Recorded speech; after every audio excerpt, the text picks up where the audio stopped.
Buenos días, muchísimo gusto por tenerles aquí de nuevo. El día de hoy les damos la más cordial bienvenida a esta segunda sesión del seminario Abordajes de la Violencia Sexual contra las Mujeres desde la Salud Pública. Les agradecemos muchísimo estar aquí, reconocer que este es un espacio colectivo de aprendizaje y de articulación entre la institución de salud, las instituciones de salud, las instituciones que generan conocimiento y bueno, ustedes, por supuesto, ¿no? Esto ante esta problemática que es urgente y que cada vez es más visible de la violencia contra las mujeres. En esta ocasión abordaremos un tema muy central para este seminario, sin duda, que son los impactos de la violencia de género y sexual o contra las mujeres en la salud integral, ya sea en la salud física, la salud mental, la salud emocional, incluso la salud social, la salud sexual, y pues comprender cómo las violencias afectan esto, pues por supuesto será central para todo el resto del seminario y es, pues sí, una columna vertebral en la reflexión. Antes de presentarles tanto a nuestra queridísima ponente como a nuestra queridísima comentarista, el día de hoy tenemos a la ponente y a una comentarista, voy a detenerme un poquito para hacer un reconocimiento a la fecha del día de hoy. Fíjense que hoy, 26 de junio, se conmemora el Día Internacional de Apoyo a Víctimas de Tortura. Así que desde aquí queremos hacer un reconocimiento explícito y honesto a las mujeres que han sobrevivido tortura de todo tipo, pero particularmente tortura sexual, quienes han enfrentado estas formas extremas de violencia, que muchas veces son ejercidas tanto de personas como de organizaciones criminales, como desde su pareja o incluso también desde pues, actores estatales o instituciones. Entonces, es importante hacer esta reflexión, detenernos que existe este fenómeno que es parte también de la violencia que sufren las mujeres y pues nombrar la tortura sexual es muy importante, reconocerla también y empezar a pensar como sociedad cómo articular protocolos y cómo mirar este problema para transformarlo, ¿no? Bueno, el día de hoy le vamos a dar la bienvenida a una queridísima ponente. Por favor, necesito que la aprovechen muchísimo. Ella es la doctora Luciana Ramos Lira. Es un honor contar con la participación de esta doctora, es reconocidísima investigadora, especialista en salud mental, pero tiene una larga trayectoria de entender la violencia de género desde la salud pública y hoy nos va a compartir su ponencia titulada Impactos de la violencia de género y sexual en la salud integral a lo largo del curso de la vida de las mujeres. Me voy a permitir leerles la reseña académica de la doctora Luciana. Ella es psicóloga egresada de la UAM con maestría y doctorado por la Universidad Nacional Autónoma de México. Actualmente ocupa la categoría más alta de investigadora, que es investigador en Ciencias Médicas F, en el Instituto Nacional de Psiquiatría Ramón de la Fuente Núñez, donde dirige proyectos originales de investigación psicosocial en violencia desde hace ya más de 3 décadas. Ha coordinado y colaborado en estudios pioneros sobre las secuelas psíquicas del abuso sexual, la violencia intrafamiliar y de pareja, y los efectos del estigma sobre la salud mental, publicando más de un centenar de artículos científicos, capítulos y libros. Entre sus tópicos centrales destaca el trauma complejo, el estrés postraumático, la salud reproductiva, el aborto, la estigmatización, violencia institucional y salud mental en contextos de desigualdad y discriminación. La doctora Ramos es reconocida por su labor formativa de nuevas generaciones de especialistas y por su participación en comités técnicos y dictaminadores de políticas públicas. Ha asesorado programas de atención y prevención para sobrevivientes de abuso sexual, violencia de género y violencia familiar, y ha contribuido al diseño e implementación de modelos integrales de intervención. Actualmente coordina un proyecto colaborativo enfocado en la humanización de la atención en salud, dirigidos a estudiantes de enfermería de la Universidad Autónoma de Hidalgo, con el fin de detectar factores de riesgo que afectan su salud mental y la calidad del cuidado durante las prácticas clínicas. Miren qué importante. También las violencias que sufre el personal de salud. Los resultados buscan fundamentar estrategias preventivas y educativas que mejoren el bienestar del personal en formación y fomenten modelos de atención más empáticos y centrados en la dignidad humana dentro del sistema de salud. El día de hoy, además, me permito también presentarles a quien será comentarista de la doctora Ramos. Al final de su ponencia hará unos comentarios o se propiciará un poco el diálogo entre ellas, y es nuestra aliada y famosa Mara Zaragoza Ledesma, quien es licenciada en comunicación, egresada de la UNAM, de la Universidad Nacional Autónoma de México, tiene estudios en formación docente y evaluación educativa. Ha desempeñado diversos cargos en IPAS-LAC como asesora de sistemas de salud, gerente del programa de calidad de los servicios, y actualmente es subdirectora de fortalecimiento de las vías de acceso para el aborto seguro. Desde su rol en IPAS-LAC, en donde trabaja, impulsa el acceso a servicios de aborto seguro y anticoncepción en el sistema de salud, así como el acceso comunitario en colaboración con organizaciones de sociedad civil y redes de acompañamiento.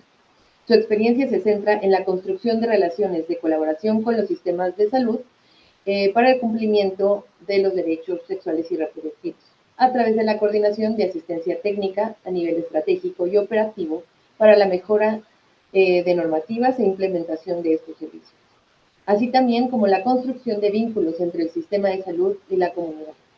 Desde 2020 coordina la iniciativa de atención a la salud reproductiva de población local y migrante en zonas fronterizas y estados de la ruta migratoria en México, para así atender los requerimientos de salud de mujeres y otras personas que tienen capacidad de gestar y que enfrentan violencia sexual y de género en los diversos contextos de movilidad en México.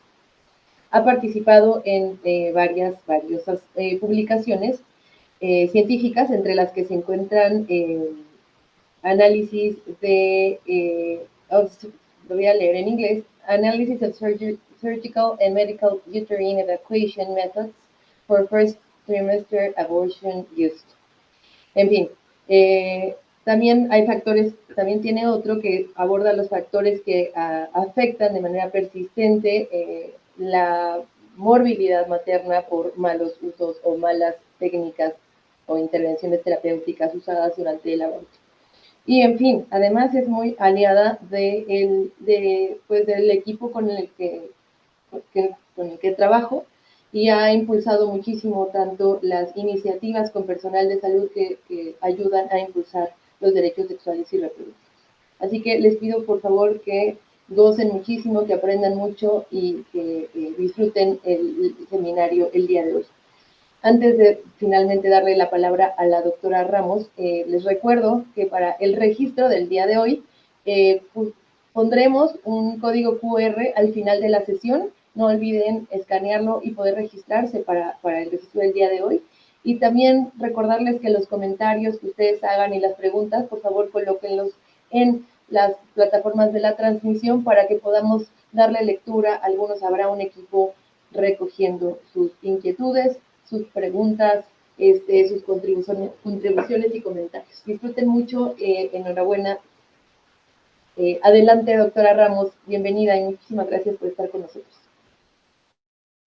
¿Qué tal? No, pues muchísimas gracias a ustedes por la invitación. Me siento de verdad muy honrada y muy contenta de participar en este evento tan relevante en términos pues de compartir información que sea de utilidad para la formación de personal de salud y en general personas interesadas. Em, yo voy a dar esta presentación y les quiero comentar pues que realmente me tomó bastante trabajo porque es un tema muy amplio y abordarlo, digamos, en una hora no es tan sencillo. Sin embargo, espero que pues pueda compartir con ustedes las principales eh, datos, conceptos, reflexiones que den cuenta de la magnitud de los efectos que tiene esta violencia en el curso de la vida de las mujeres, como es el título de mi charla, y agradezco mucho además la oportunidad de tener los comentarios de una experta eh, en términos de lo que es la atención del aborto seguro en espacios de salud. Bueno, para comenzar, ¿por qué es importante este tema? ¿Por qué? Pues porque una de cada tres mujeres en el mundo ha experimentado violencia de algún tipo, sobre todo sexual o física por parte de su pareja o violencia sexual por parte de terceros, porque tenemos datos en México, efectivamente, de esta proporción de mujeres que ha sufrido violencia por parte de su pareja. Estamos hablando casi de la mitad, según la ENDIRE. ¿Por qué? Porque además también hay un porcentaje importante que ha experimentado violencia sexual. ¿Por qué? Porque tenemos también tasas altas de feminicidio en la región. Se calcula que en promedio son asesinadas 10 mujeres al día en nuestro país. Y bueno, pues porque hay una serie de consecuencias perjudiciales para la salud que se puede manifestar en múltiples etapas y de diversas formas a lo largo de la vida. Por supuesto, en algunos casos estos efectos pueden ser muy graves e irreversibles y estamos hablando incluso llevar a la muerte. También es relevante este tema porque existe un subregistro y una baja denuncia. Realmente es difícil conocer la magnitud del fenómeno porque menos del 10% de los casos llegan al sistema judicial o de salud y en nuestro país, esto se señala a nivel internacional, alrededor de 94% de los delitos sexuales no se denuncian. Entonces, tenemos una altísima cifra negra en términos de victimización sexual y también, según lo reporta el informe Sombra del Observatorio Nacional de Feminicidio, pues hay un importante subregistro y una falta de reconocimiento oficial de la magnitud del problema de los asesinatos de mujeres. Pero bueno, algunas quiero yo señalar un par de definiciones. Sobre todo, bueno, quisiera enfatizar lo que desde la perspectiva que estoy yo abordando, la violencia de género, según las Naciones Unidas, hace referencia a actos dañinos dirigidos contra una persona o grupo de personas en razón de su género, teniendo su origen en la desigualdad de género, el abuso de poder y la existencia de normas dañinas. Estas diferencias estructurales basadas en el género colocan a las mujeres y niñas en situación de riesgo frente a múltiples formas de violencia. Sin embargo, los hombres y niños también pueden ser blanco de ella, por eso en algún momento se puede hablar también de violencia de género eh, hacia los hombres, hacia los niños y en particular a poblaciones de la diversidad sexual. Más específicamente se ha señalado como violencia contra las mujeres a cualquier acción o conducta basada en su género que cause muerte, daño o sufrimiento físico, sexual o psicológico a la mujer, tanto en el ámbito público como en el privado, que esta es una parte muy importante y esto lo señala la Convención de Belém do Pará. Por su parte, la violencia sexual, voy a profundizar más en ella, pero una definición general sería que es cualquier tipo de comportamiento sexual dañino o no deseado que se impone a una persona. Como acaba de mencionar también la maestra May, la violencia sexual se ha reconocido como un arma y como táctica de guerra. La resolución de 1820 de Naciones Unidas observa que la violación y otras formas de violencia sexual pueden constituir un crimen de guerra, un crimen de lesa humanidad o un acto constitutivo de genocidio. Por lo que habría que excluir estos actos de las disposiciones de amnistía en los procesos de resolución de conflictos. Entonces, esto nos da cuenta de la magnitud y de la gravedad de esta forma de violencia que diría yo que es paradigmática en términos de violencia contra las mujeres basada en el género.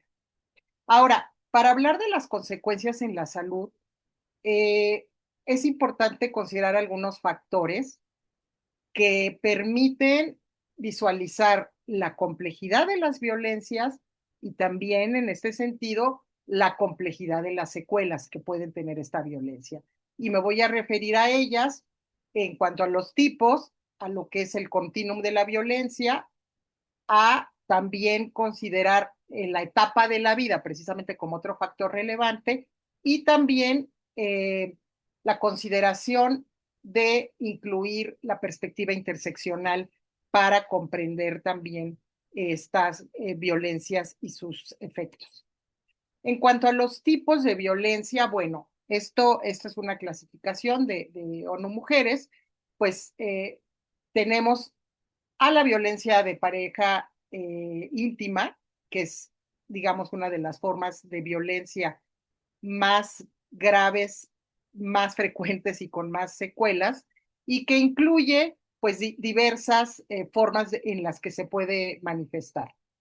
Violencia económica, no me voy a detener en todas las definiciones, eh, voy a hacer llegar con todo gusto la presentación para quien quiera tenerlas, pero bueno, se puede ejercer violencia por parte de la pareja íntima con actos de control económico, prohibiciones de trabajar, por ejemplo, violencia psicológica, que es probablemente o no probablemente, es la más frecuente y es la base de las otras violencias, la violencia emocional, muy relacionada.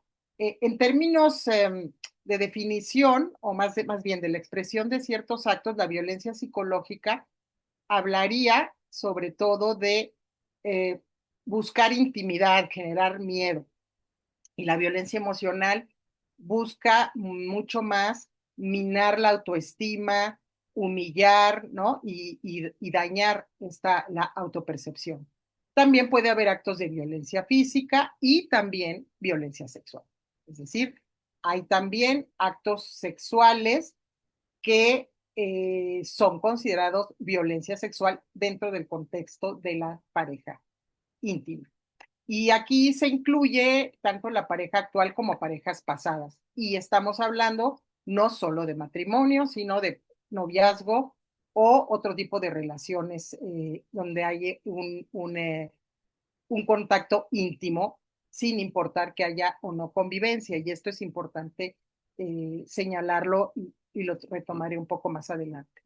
Otra forma de violencia, pues esta es la violencia sexual, que también es muy frecuente y con graves afectaciones. Hay diversas manifestaciones.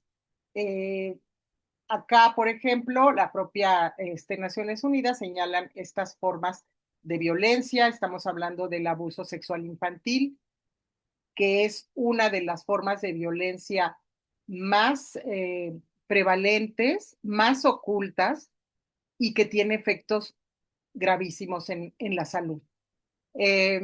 Estamos hablando de una situación donde una persona, un adulto u otro menor de edad, pero donde existe un contexto de desigualdad o asimetría de poder, ejerce actos sexuales utilizando sobre todo eh, herramientas o estrategias como el engaño, la fuerza, la mentira o la manipulación para lograr estos actos, y no importa en este caso si el niño o niña acepta esta transacción.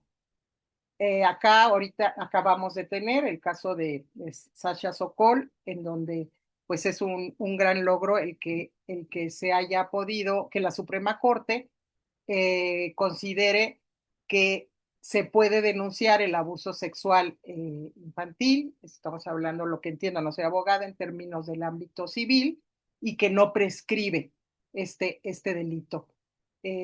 Situaciones como la que ella vivió han sido muy normalizadas, en donde un hombre adulto, entre comillas, seduce a una niña de 14 años o edad similar, y con manipulación pues logra tener contacto con ella y establecer una relación. Entonces, bueno, otras formas de violencia sexual es el acoso sexual, donde hay comentarios, solicitudes, que no son deseadas por la persona, obviamente la violación, que es la penetración vaginal, anal o oral no consentida, que puede ocurrir dentro de matrimonio o en conflictos armados, la explotación sexual, donde se abusa del poder o vulnerabilidad para obtener beneficios, de la prostitución o actos sexuales de una persona, la violencia sexual en conflictos, y también se señala como una forma de violencia sexual lo que se llama la cultura de la violación, es decir, un entorno social que normaliza y justifica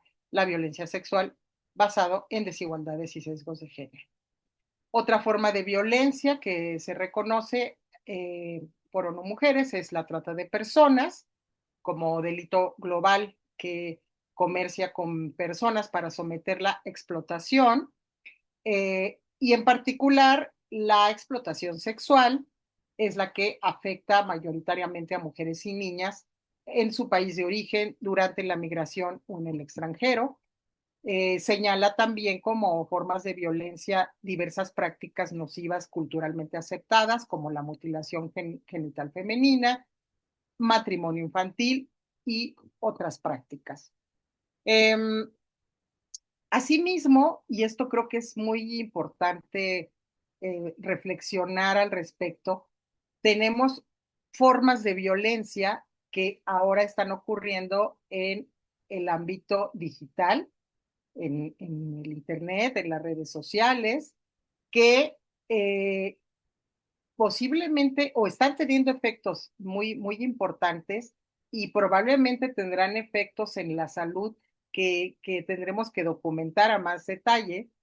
Y se incluye el ciberacoso, enviar mensajes intimidatorios o amenazantes, el sexting no consentido, enviando mensajes o fotos explícitas sin autorización, y el doxing, por ejemplo, que es publicar información privada o identificativa sobre la víctima. Sin embargo, hay algunas otras publicaciones, esta de Salvador Sánchez, señala más tipos, digamos, de ciberviolencia sexual, que incluye pornografía no consentida, eh, delito de provocación sexual, en fin, varios aspectos que tampoco no me voy a detener detalladamente, pero que nos hablan de pues de la importancia de estas formas de violencia que están ocurriendo en este ámbito y que entonces pueden estar ocultas de una manera importante eh, en términos de ocurrir en este ámbito y que probablemente están afectando sobre todo a poblaciones jóvenes y a mujeres, ¿no? Ahora, también aparte de los tipos de violencia, para entender los efectos, hay que entender también que la violencia ocurre en un continuum, y disculpen que esté en inglés, ¿verdad? Esta imagen.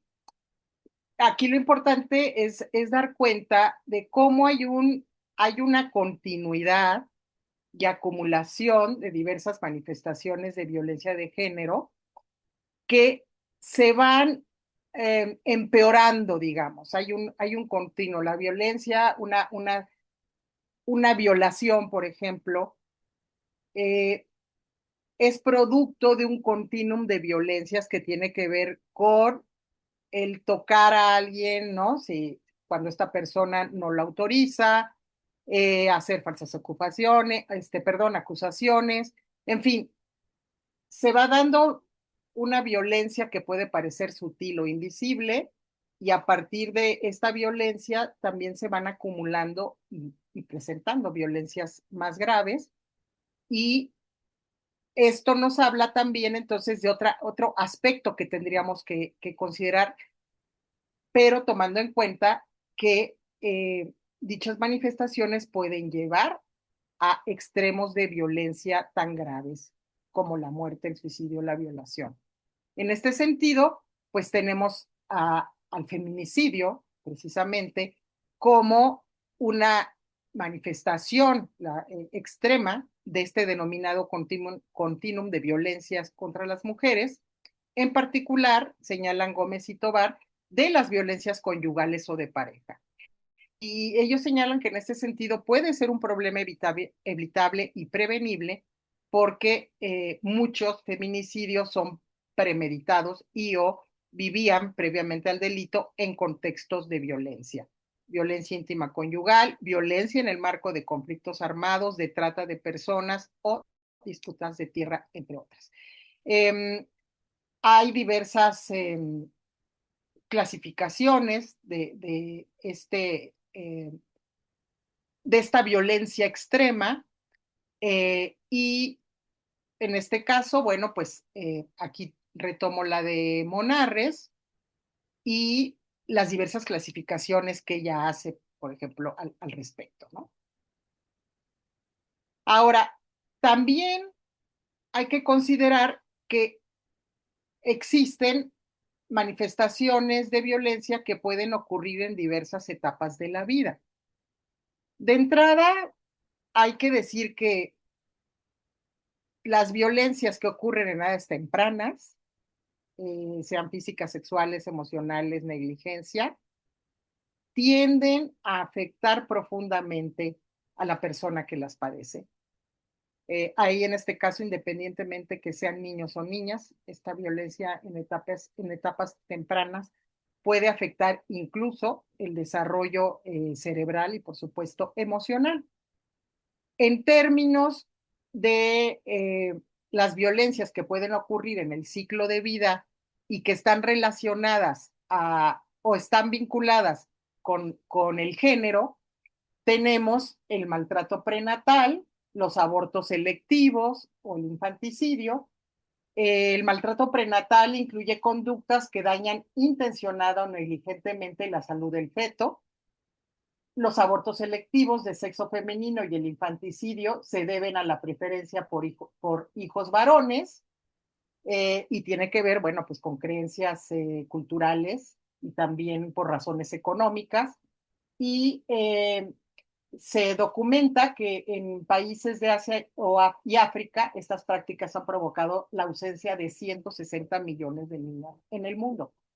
También puede haber discriminación en la crianza y estamos hablando que en algunas sociedades las niñas reciben menos apoyo físico, educativo y emocional de los niños que son vistos como futuros proveedores y esto se traduce en que haya peor alimentación, menor acceso a educación y exclusión de actividades sociales, además de sobrecarga de tareas domésticas a las niñas.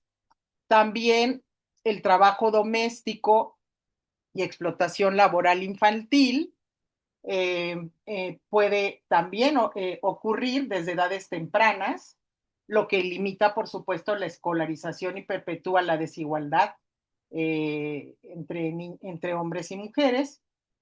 El acoso escolar o bullying, esta es una práctica que pueden vivir hombres o mujeres, pero se reporta que las chicas son víctimas más frecuentes de difamación, acoso y acoso sexual. Ya hablamos de la ciberviolencia, entonces estamos viendo, bueno, en las prenatal, lactante, primera infancia, infancia, preadolescencia, hay algunas que, digamos, pueden estar presentes en todas estas etapas, ya entonces no voy a hablar de todas, pero es importante señalar entre ellas la exposición a la violencia de género, que sería esta exposición que tienen los niños, las niñas en el hogar cuando hay violencia doméstica y entonces son testigos de esta situación de violencia de pareja y que puede afectar también de forma diferencial a los niños o a las niñas. En particular es interesante que los niños que son testigos de violencia tienen una mayor probabilidad de convertirse en perpetradores. No es una causa-efecto. Y también existe evidencia que niñas que han estado expuestas a esta violencia pueden tener un riesgo mayor de ser víctimas de la misma. En fin, entonces hay estos diferentes formas de violencia que pueden ocurrir en estas etapas de la vida. Y también puede haber violencias que estén relacionadas con etapas de la vida que ponen en riesgo de que exista, de que haya una mayor vulnerabilidad a violencia de género. El embarazo y el puerperio es una etapa de riesgo. Puede parecer una etapa donde hay pues aspectos muy positivos, pero se documenta que es frecuente la prevalencia de violencia en el embarazo. Se señala la prevalencia global de violencia de pareja en mujeres embarazadas, varía según los países, pero se señala entre 2 y 35%, siendo la más elevada la violencia física.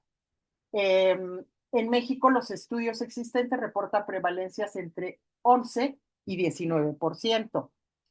También el noviazgo es una etapa de la vida que puede poner en riesgo de violencia. Sabemos también que hay una serie de estudios que señalan cómo en el noviazgo es cuando suele empezar la violencia de pareja.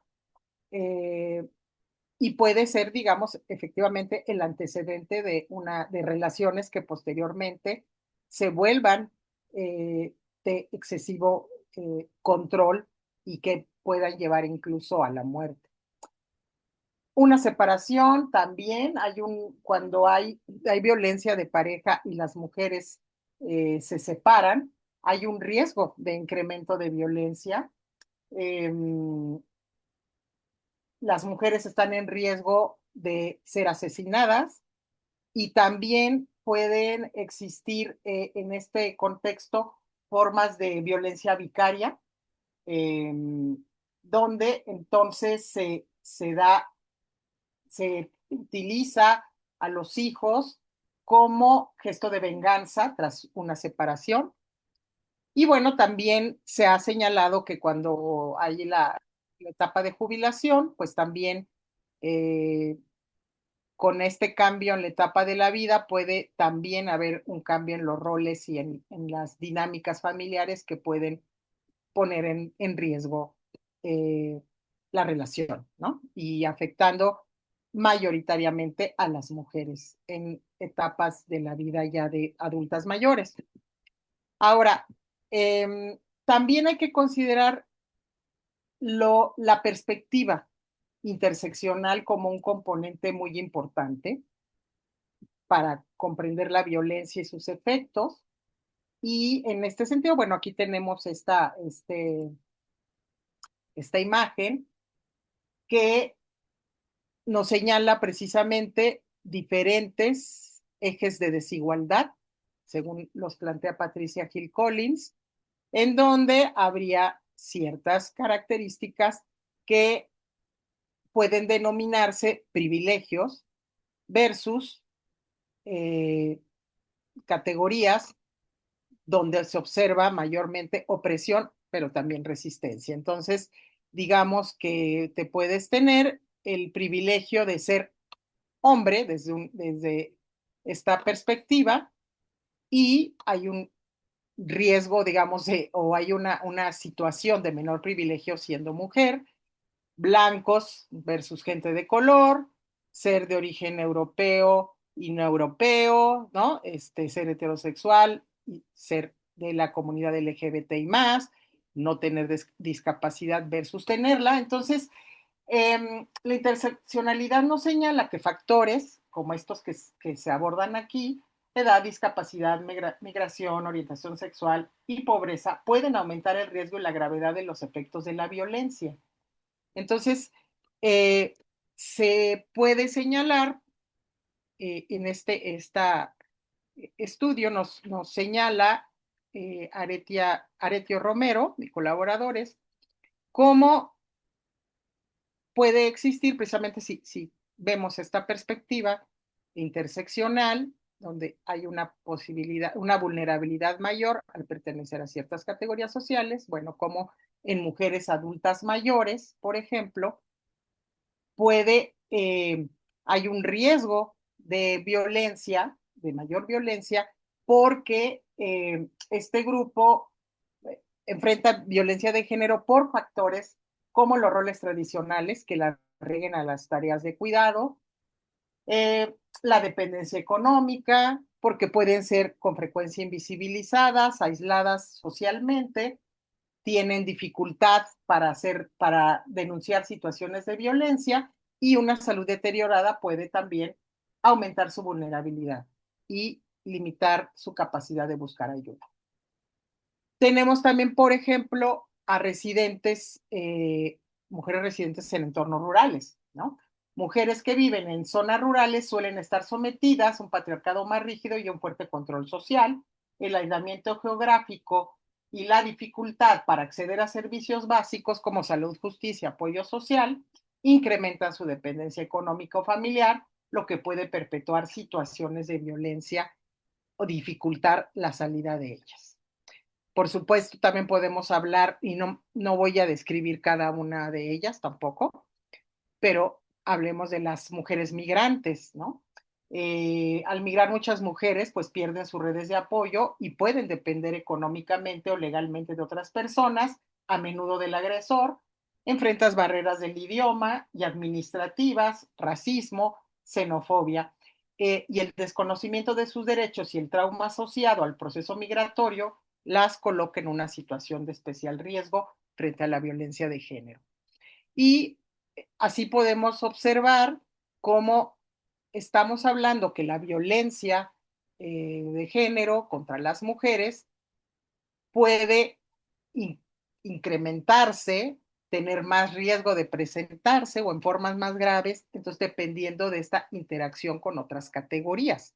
Tenemos también las mujeres con discapacidad o diversidad funcional, que también hay una serie de factores de riesgo importantes para que ocurra la violencia. Imaginemos, se documenta personas, mujeres con discapacidad intelectual, o mujeres con algún tipo de eh, discapacidad funcional, física. eh, Observamos entonces pues, una mayor dependencia de cuidadores, hay discriminación, hay barreras de acceso, dificultades de comunicación y más posibilidades de abuso tanto familiar como institucional. Mujeres de minorías étnicas y culturales, en situación de exclusión social, y en otros contextos de vulnerabilidad. Entonces, aquí podemos ver estos ejemplos, estas posibilidades de que exista mayor violencia de género en esta intersección con otras categorías. Ahora, ¿cuáles son las consecuencias? Bueno, efectivamente, como mencionó la maestra May, pues los efectos en la salud ocurren en diferentes ámbitos de la vida, en términos físicos, mentales, psicosociales, sociales y en la salud sexual y reproductiva. Eh, pues bueno, entre los efectos físicos más evidentes de la violencia, y ya hablamos de todas estas formas que puede ser violencia física, violencia sexual, ¿no? Violencia emocional, psicológica, eh, hay lesiones físicas, puede haber lesiones físicas agudas que pueden ser incapacitantes. Se reporta también con frecuencia una asociación con dolor crónico, cefaleas, trastornos musculares y gastrointestinales, síntomas vasomotores severos, en menopausia, en particular hay estudios también al respecto, mayor riesgo de enfermedades crónicas y deterioro funcional, mayor frecuencia de síntomas y complicaciones en mujeres víctimas de violencia durante la menopausia en la vejez, y por supuesto, pues un riesgo es la muerte, y estaríamos hablando del feminicidio, pero también pues, estamos hablando del suicidio como un efecto, ¿no? De la violencia y la acumulación de todas estas formas, manifestaciones, tipos.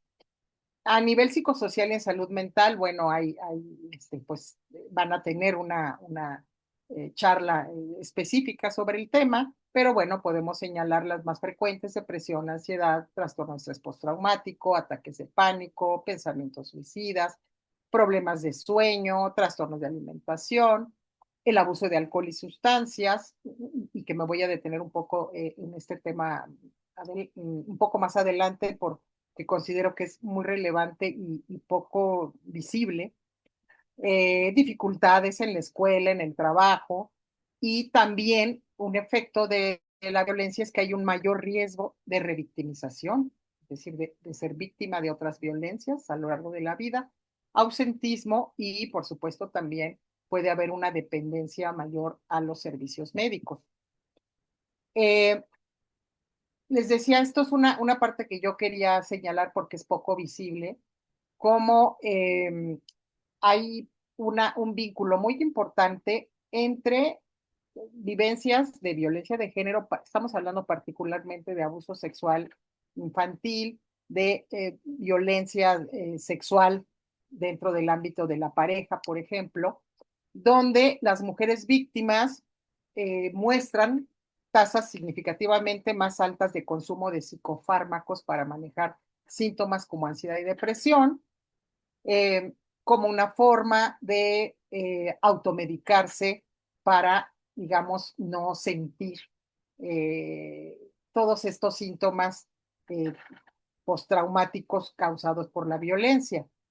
Eh, y muchas veces lo que ocurre, y también se documenta, es que hay esto ocurre en gran medida porque hay una medicalización del trauma causado por la violencia y un sobrediagnóstico, de modo que en lugar de abordar las causas subyacentes de un malestar que presenta una mujer, que puede ser un problema gastrointestinal, cansancio, problemas en el sueño, en fin, eh, no se exploran muchas veces causas subyacentes como puede ser la violencia y se recetan medicamentos que van a perpetuar la dependencia sin resolver el problema de raíz. Y bueno, pues también las víctimas que tienen problemas de consumo también tienen barreras por la estigmatización o miedo a perder la custodia de sus hijos, por ejemplo, ¿no? Ahora, en la salud sexual y reproductiva, pues hay efectos muy importantes también. Disfunciones sexuales como dolor, anorgasmia, disminución del deseo y placer sexual, el inicio temprano de la vida sexual es un efecto, es una posible consecuencia del abuso sexual, obviamente el embarazo adolescente, embarazos no planeados, no deseados, complicados, abortos, partos prematuros, eh, y también enfermedades de transmisión sexual, dificultades en la negociación y uso de anticonceptivo, complicaciones ginecológicas y eh, riesgo de ser víctimas de violencia sexual. Y bueno, la violencia de género pues tiene efectos sociales importantes porque las víctimas suelen retraerse y alejarse de familiares y amigos por miedo o vergüenza, es decir, se aíslan. Hay también un estigma que dificulta que estas mujeres busquen ayuda o denuncien la violencia, y también la violencia provoca pérdida de ingresos, dependencia y dificultades para sostener a la familia. Entonces hay una serie de impactos muy importantes. En este sentido, se documenta el efecto tan grave, tan devastador que tiene el que las instituciones de salud o de justicia minimicen, culpabilicen o no protejan a las víctimas. Cuando esto ocurre, el trauma, los efectos, digamos, de la violencia se agravan. Viene a ser un factor que lleva a que se perpetúen y se empeoren estos efectos. También es importante considerar el impacto diferencial de la cultura, los factores culturales que hacen, que llevan, por ejemplo, a que no se denuncie, como esto porque la ropa sucia se lava en casa, y que pueden aumentar la gravedad y cronicidad del impacto de la violencia al reducir las posibilidades para la búsqueda de ayuda, y esto lleva también a aumentar el aislamiento.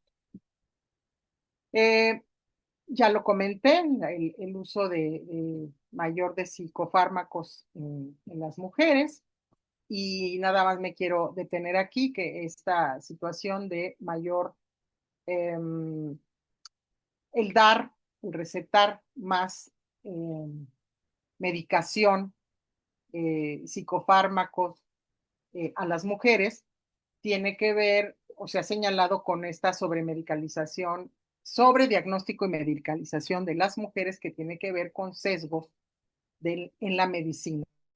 Es decir, el modelo biomédico tiende a descontextualizar el sufrimiento de las mujeres y los transforma. Los problemas sociales como la violencia los lleva a diagnósticos biológicos que justifican la medicalización. En la práctica clínica, las narrativas complejas asociadas al sufrimiento femenino se suelen deslegitimar y los profesionales suelen asumir una supuesta debilidad innata en las mujeres, lo que refuerza diagnósticos psiquiátricos y prescripciones innecesarias. Esto no quiere decir que no sea relevante y necesario medicar. Muchas veces se requiere hacerlo. El tema es qué pasa cuando hay un sobrediagnóstico y se medicalicen problemas de salud que tienen que ver más bien con este tipo de situaciones como la violencia de pareja, la violencia sexual, el abuso sexual.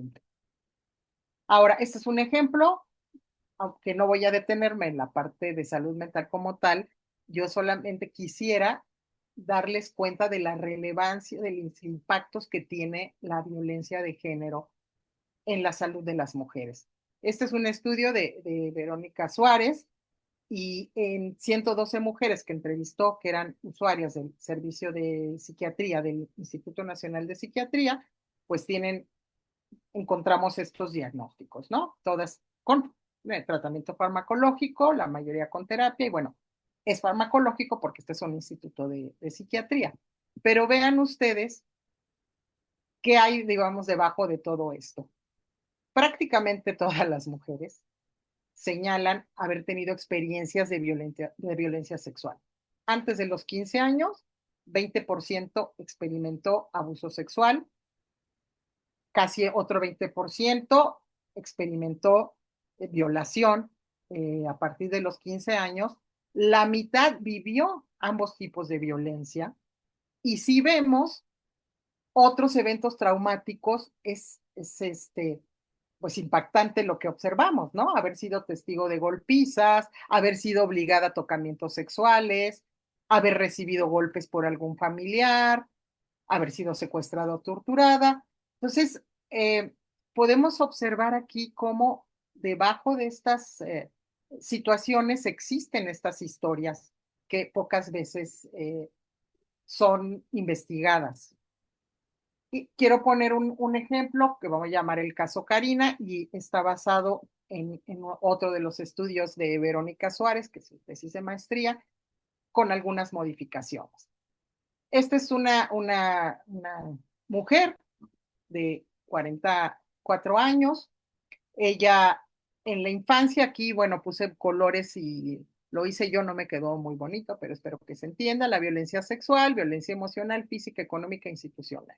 Ella en la infancia sufrió violencia sexual y emocional por parte de su hermano, que le llevaba 9 años. Ella tenía aproximadamente 4 años.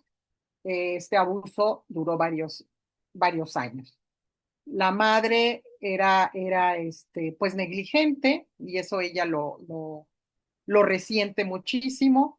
Ya ella estando en la adolescencia, tiene una pareja con la que sufre situaciones de violencia sexual, emocional y violencia física.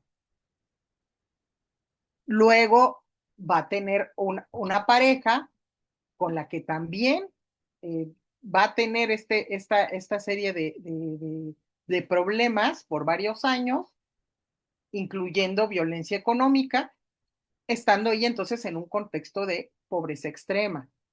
Ella es maltratada en el sistema de salud y además en la adultez es violada por un desconocido y sufre violencia institucional en el sistema de justicia porque ella va a hacer una denuncia y es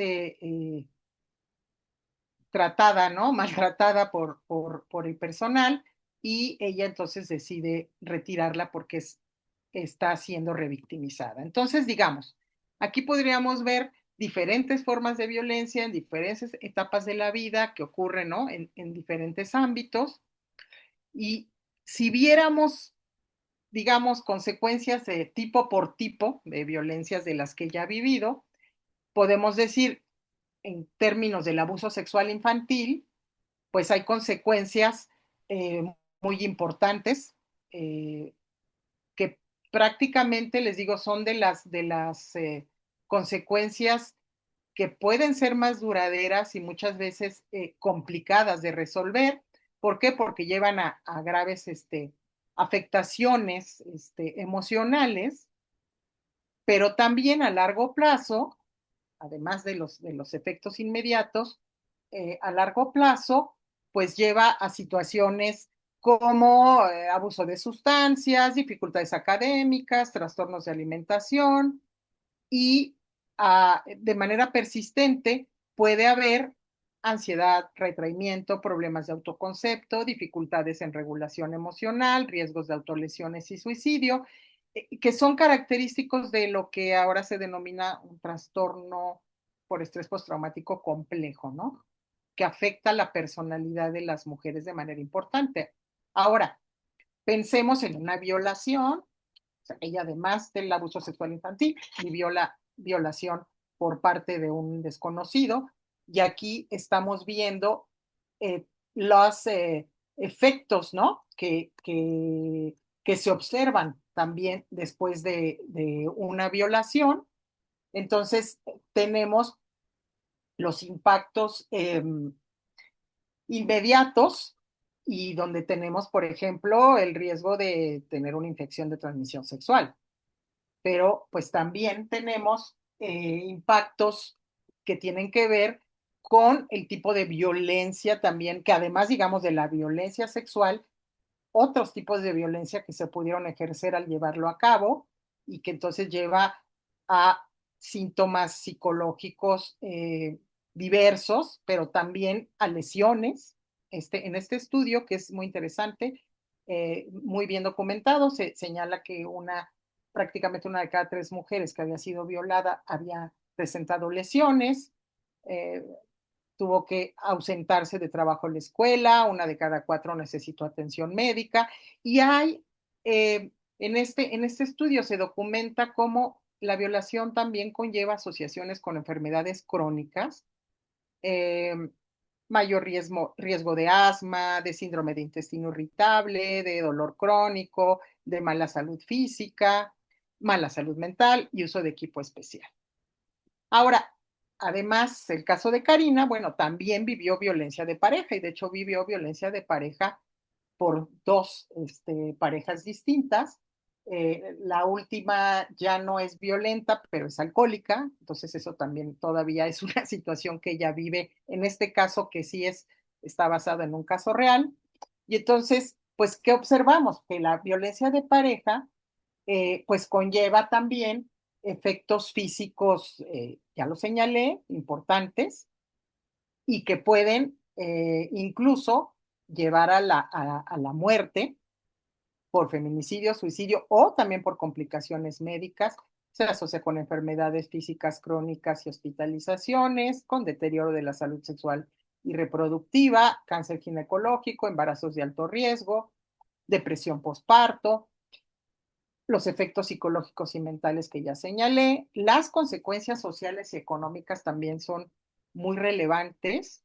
Eh, ¿Por qué? Porque la violencia de pareja, por el tipo de dinámica que conlleva vivir en una situación de control, de humillación, de aislamiento, de miedo, pues se van a observar efectos como el aislamiento y pérdida de red de apoyo. Los eh, perpetradores, los hombres maltratadores en estas relaciones de violencia de pareja, tienden a hacer que la mujer se aísle de amigas, de familiares, ¿no? de la red de apoyo con la que cuentan. Eh, el ser víctima de violencia por parte de la pareja genera estigma, juicios sociales y rechazo comunitario. También pasa, ¿no? Con las víctimas de violación y no se diga de abuso sexual infantil, ¿no? Pero estamos hablando de cómo la víctima es estigmatizada por haber experimentado este tipo de violencia. Hay situaciones de deterioro profesional, ausentismo laboral, mayor uso de servicios sanitarios, sociales y jurídicos, dificultad para acceder a la justicia, y esto lleva a una sensación de impunidad, que también agrava los efectos. Y bueno, puede haber también todo un impacto familiar, ¿no? Problemas emocionales, físicos y de socialización en los hijos e hijas, riesgo de transmisión intergeneracional de la violencia y pérdida o limitación del contacto con, con hijos, hijas. Entonces, quiero señalar, esto es interesante para que ustedes lo vean. Esta es, digamos, los diagnósticos que tiene Karina en este estudio de Verónica, y pues una quizás puede, ahora sí que puede entender, tiene un diagnóstico de trastorno bipolar, trastorno de déficit de atención, trastorno de estrés postraumático complejo, hipotiroidismo, cansancio crónico, gastritis, colitis, foco epiléptico. Eso aparece, digamos, en el expediente de ella, pero cuando además Verónica hace la entrevista, las consecuencias que reporta Karina son consumo de alcohol y cocaína, conductas sexuales de riesgo, ha realizado trabajo sexual por necesidad económica, ha tenido intentos suicida, autolesiones, reexperimenta el trauma con recuerdos intensos y sueños, tiene insomnio, problemas en las relaciones personales, está aislada, siente que no cuenta con nadie, tiene muchas dificultades para socializar, mucha desconfianza, que también son indicadores de este trauma complejo. Tiene dificultades como madre, ella dice que no sabe bien cómo ser madre, tiene una hija, dice que la sobreprotege o la regaña excesivamente, tiene problemas de autoestima, de vergüenza, se siente avergonzada de ser ella misma, enfado crónico y desesperanza y falta de proyectos de vida. Entonces, aquí podemos ver digamos, una historia de padecimientos por los que se llega muchas veces a la consulta, digamos, no necesariamente al sistema de justicia, sino al sistema de salud o a otro tipo de espacios. Y si no se pregunta, no podemos entender estos contextos que llevan a pensar cómo atender estas consecuencias y no solamente viéndolo como un problema individual, psicológico, psiquiátrico, sino también explorando, ¿no? Estas situaciones previas.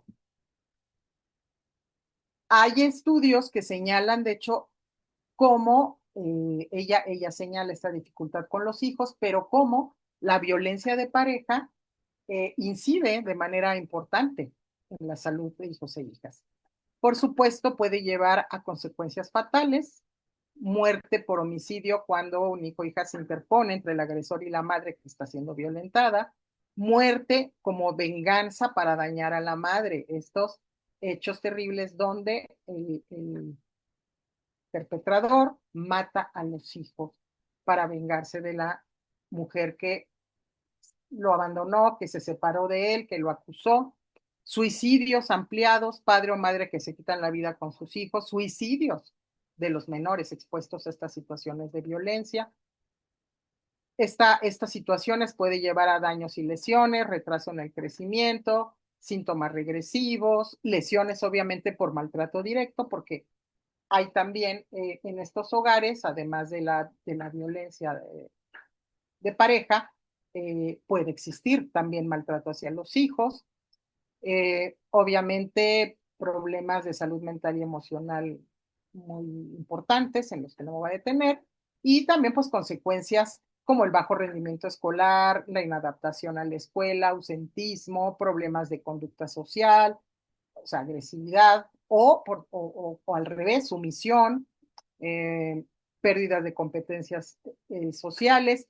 También puede ocurrir que se asuman los hijos, las hijas, asuman roles de protección de la familia, entonces viéndose afectados en su desarrollo, ¿por qué? Por estar ejerciendo roles y funciones que no son apropiados para el propio desarrollo eh, eh, y etapa de la vida en la que se encuentran. También hay algo muy grave, muy importante, de por qué es fundamental no minimizar, observar y tratar de reducir estas violencias de género eh, que están afectando también, decíamos, no solo a la mujer, sino a hijos, a hijas y a la comunidad. Porque además a largo plazo se reporta también una mayor probabilidad, ya lo decía yo un poco antes, de conductas agresivas en hijos varones, de maltrato a parejas en la adolescencia y en la adultez, de mayor tolerancia al maltrato en las mujeres y consecuencias físicas y psicológicas crónicas.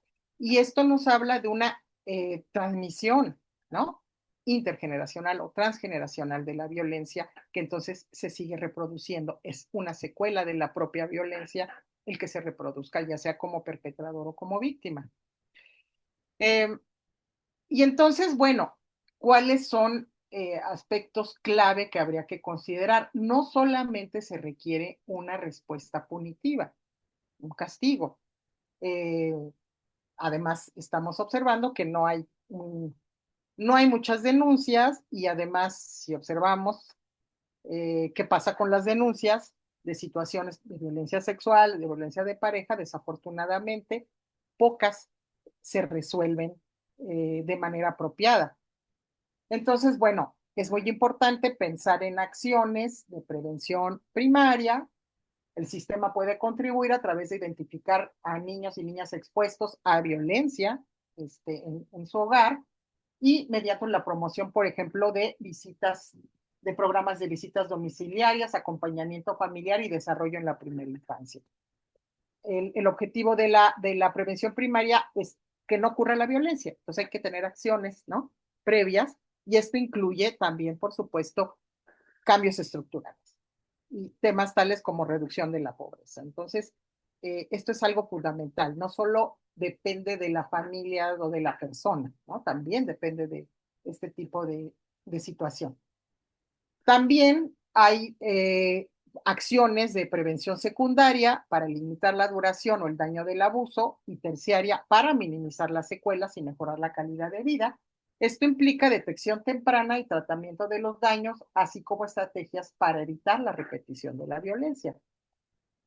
Detectar a tiempo y acompañar adecuadamente puede prevenir daños físicos, emocionales, sociales y económicos y evita la transmisión intergeneracional de la violencia con acciones como estas que aquí se señalan. Desafortunadamente, hay en este último, el informe Sombra, para la CEDAW, señala que hay retos para la atención a mujeres víctimas de violencia en nuestro país.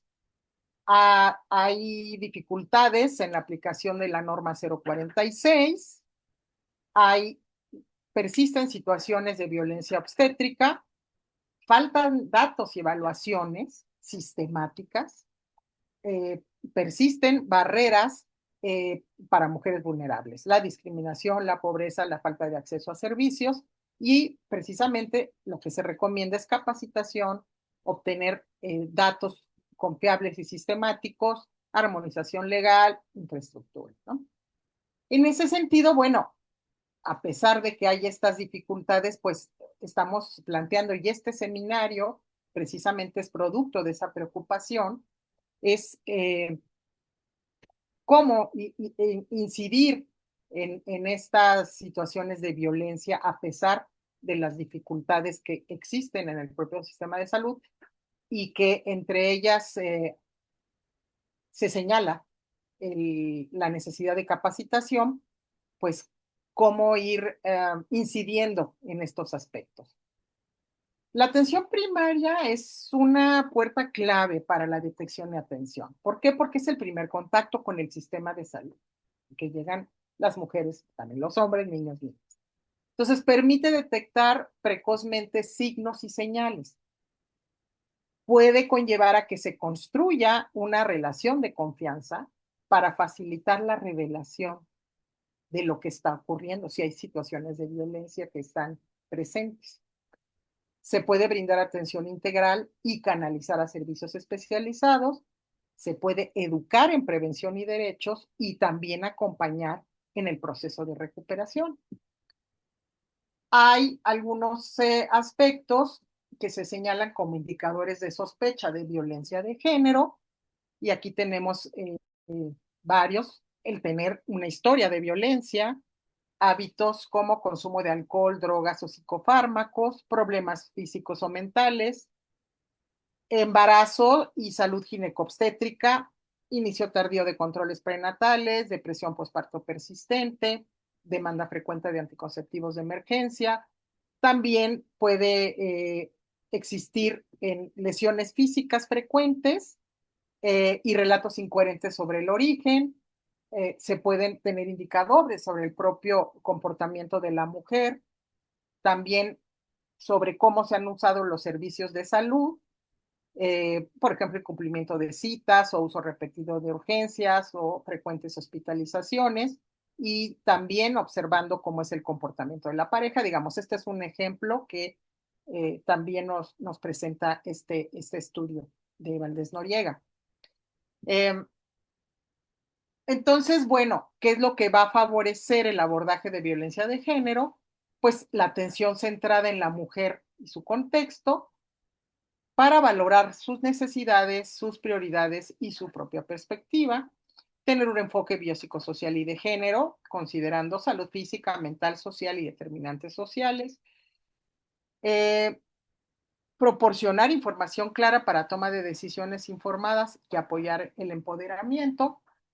Respetar derechos humanos, la diversidad cultural y otras interseccionalidades, discapacidad, pobreza, migración, garantizar privacidad, confidencialidad y un ambiente seguro para revelar situaciones de violencia, minimizar daños y maximizar beneficios de la intervención sanitaria. No podemos dejar de lado que al trabajar en estos temas y al visibilizarlos y al tenerlos más frecuente, eh, al tenerlos enfrente de manera frecuente, puede haber una afectación en los propios profesionales de salud. De ahí que me haya interesado, como se señaló al principio en mi semblanza, en temas orientados a la humanización del sistema sanitario. ¿Por qué? Porque los profesionales de la salud que atienden a víctimas de violencia de género, pues también se ven impactados por esta violencia. El contacto frecuente con estas víctimas genera un alto impacto emocional, puede aparecer un estrés sostenido, el llamado burnout, fatiga por compasión, trauma vicario y trauma secundario. Puede haber una traumatización al tener contacto con violencias extremas. Emociones intensas como frustración, impotencia, culpa, sobreimplicación o rechazo pueden convertirse en barreras para la comunicación y la intervención eficaz. Los factores de riesgo para desarrollar, digamos, problemas de afectación en la salud por trabajar con víctimas de violencia de género son alta empatía, falta de formación, experiencias traumáticas previas, sobrecarga laboral, falta de apoyo y supervisión. Los factores protectores son el autocuidado, la formación continua, el trabajo en equipo, por supuesto, el apoyo institucional y supervisión externa. Algunos factores de protección tienen que ver con lo individual, pero tampoco podemos dejar de lado las responsabilidades del equipo y de la propia institución. Es fundamental que los equipos de salud no se conviertan en segundas víctimas y que las instituciones implementen estrategias preventivas y de acompañamiento para realmente abordar a víctimas de violencia de género y sus efectos. Que entonces se sugiere pues el trabajo en equipo interdisciplinario, reuniones regulares para discusión de casos, consultas y apoyo mutuo, formación y motivación del equipo, coordinación con otros ámbitos, buen clima laboral y estrategias centradas en la mujer, y obviamente lo que han estado trabajando en el centro, implementar protocolos validados y darle seguimiento. Para cerrar, cerrando mi presentación, que espero no haya sido tan llena de información, les quiero leer esta cita de este estudio, en esta traducción que yo hice, que me pareció muy importante. Los servicios de salud sexual y reproductiva tienen un papel clave en la prevención de la violencia contra las mujeres, porque la mayoría acude a estos servicios en algún momento. La función principal de estos servicios es contribuir a la prevención secundaria y terciaria mediante la detección temprana de la violencia contra las mujeres y la mitigación de sus efectos, lo que puede prevenir la mala salud y la repetición de la violencia. Los servicios de salud sexual y reproductiva también pueden contribuir a la prevención primaria a través de la identificación temprana de niños, niñas expuestos a la violencia en el hogar y el apoyo a programas como las visitas domiciliarias o el desarrollo de la primera infancia. Entonces, ante esta situación en general que parece tan complicada, de tanta violencia, con estas secuelas, hay muchas cosas que se pueden hacer desde el sistema de salud y tiene esta relevancia para la detección temprana de la violencia, también para su atención y canalización. Les dejo acá las referencias y por mi parte es todo. Muchas gracias. Muchas Muchísimas gracias. gracias, Ay, maestra. Ay, perdón, adelante, perdón. no, adelante, Mara. Gracias. Era justo agradecerle a la doctora Luciana por tan clara presentación y justo darte la palabra. Adelante. Muchísimas gracias, Aremis, te agradezco. Sí, bueno, me parece, antes que nada, pues una presentación increíblemente completa, doctora Luciana, porque nos ha llevado de la mano a comprender como desde los conceptos clave de la violencia que no debemos olvidar todas estas categorías, los mecanismos, cómo se desarrolla la violencia, los efectos, que creo que es algo que nunca podemos dejar de mencionar, pero además distinguirlos en los diferentes momentos de la vida. Me parece que además, al ser el corazón de esta presentación, pues no podíamos hablar de los efectos como de manera general, porque sí, en cada etapa de la vida, como usted bien nos ha mostrado, los efectos son muy específicos. Y creo que en algún momento puede llegar a sentirse incluso desalentador para toda la audiencia y quienes trabajamos dentro de este tema, cuando vemos todas las causas y todas estas consecuencias. Parece como un escenario difícil de trascender, como cómo vamos a poder, con todas estas fuentes de violencia en la vida de las mujeres y todos estos ciclos, ¿verdad? En los que la violencia parece que no tiene una alternativa, porque incluso toca a usted cómo las instituciones también se vuelven o replicadoras o quizá omisas, ¿verdad? Para dar una respuesta a los casos, aunado al estigma que ya se vive por ser una persona en contexto de violencia, que me parece que es uno de los estigmas más desalentadores, doctora. Y en este sentido, me gustaría también mencionar cómo las narrativas ejercen un poder pues aplastante, diría yo, y hay quienes se han pronunciado por cambiar la narrativa y dejar de llamar víctimas a las personas que viven violencia. Pero por otro lado hay otro enfoque que dice, si no las llamamos víctimas, no vamos a poder dimensionar este efecto tan importante que la violencia tiene en ellas. Ahí hay un delito. Y llamarlas víctimas nos permite visibilizar que ahí hay un delito y que se puede y debe tener acceso a la justicia. Y entonces ahí hay, digamos, en narrativas encontradas, ¿no? Sin duda. Y cuando mencionaba yo este estigma, pensaba yo en los ejemplos que puso de cómo en esta historia de vida una mujer vive violencia en la niñez, en su adolescencia, en su etapa adulta de pareja e incluso desiste porque institucionalmente también se vive este maltrato, digamos, ¿no? Y me activó el recuerdo del estigma que se vive me parece que muy frecuente cuando se menciona que las personas se buscan, entre comillas, parejas violentas. Vienen de una etapa, una niñez violenta, vivieron violencia en el noviazgo y finalmente tienen una pareja o cambian de pareja y resulta que también viven violencia y entonces este estigma activo de... es que hay mujeres que se buscan parejas violentas y hay mujeres que buscan e incluso nos damos el permiso de usar hasta términos de psicología, ¿no? Y decimos, inconscientemente las mujeres se buscan parejas violentas.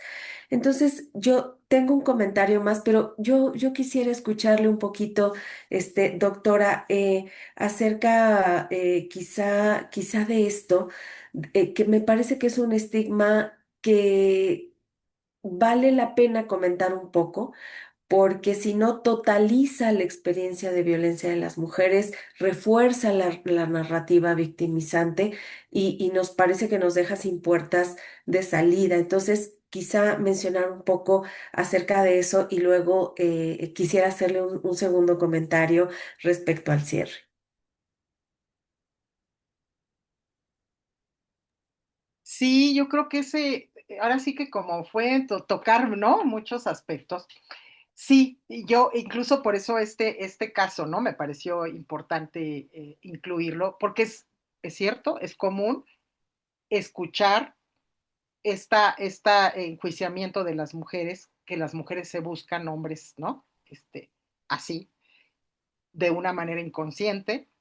Eh, bueno, ahí por un lado hay un tema, ¿no? Relacionado con la psicología y la manera en que se han justificado muchas veces, incluso la violencia sexual. Y eso, bueno, ocurrió con el psicoanálisis, ¿no? Entonces, bueno, hay toda una construcción de estas narrativas que tienen que ver incluso con los discursos científicos, ¿cierto?